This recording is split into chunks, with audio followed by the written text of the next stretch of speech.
Greetings, everyone, and welcome to the Tavern. It's time for another Tavern Tale. Today we're talking about Muramasa, legendary cursed swords of Japan. The legends say that Muramasa was a man who suffered extreme mood shifts, possibly on the brink of madness or with some form of mental disorder. That when he forged his blades, evil spirits were drawn into his forge and would fuse with the metal of the sword. Those who took hold of the Muramasa swords would go into battle frenzies, attacking anyone they saw.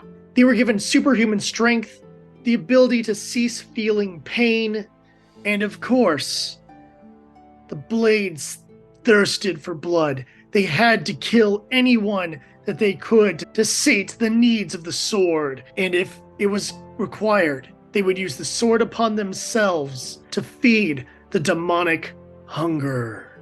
None of that is true, and we will understand why once we explore the life of Sengo Muramasa.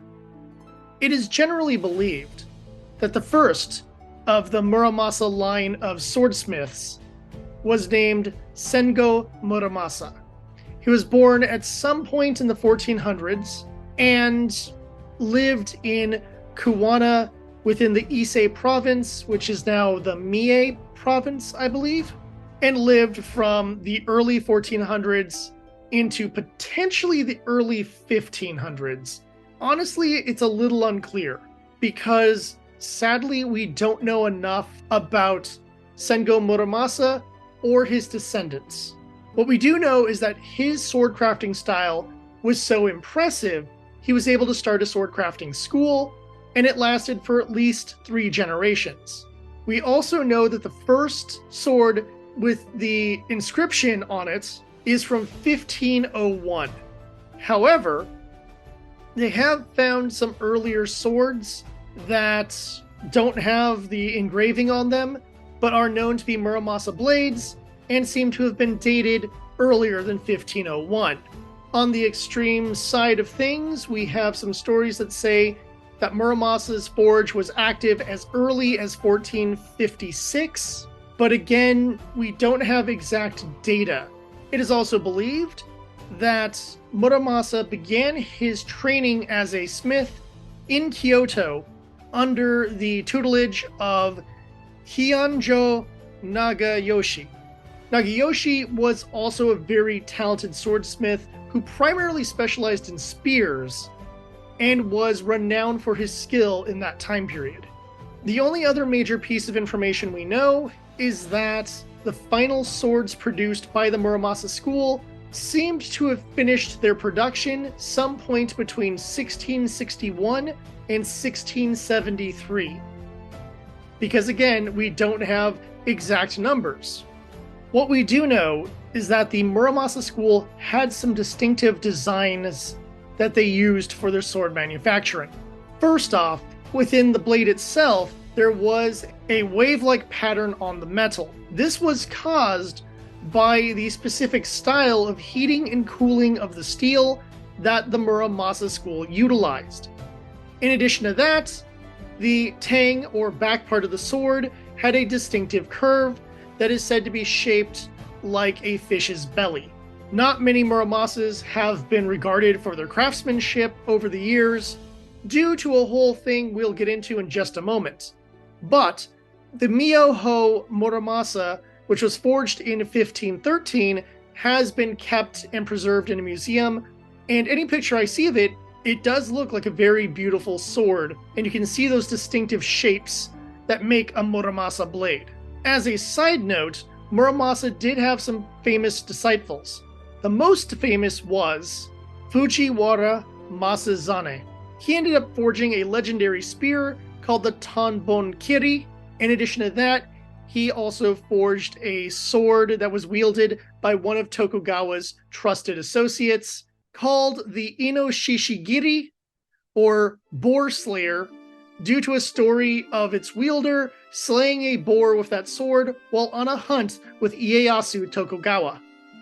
Speaking of the Tokugawa family, they were common wielders of Muramasa blades due to the region of Japan where the clan came from.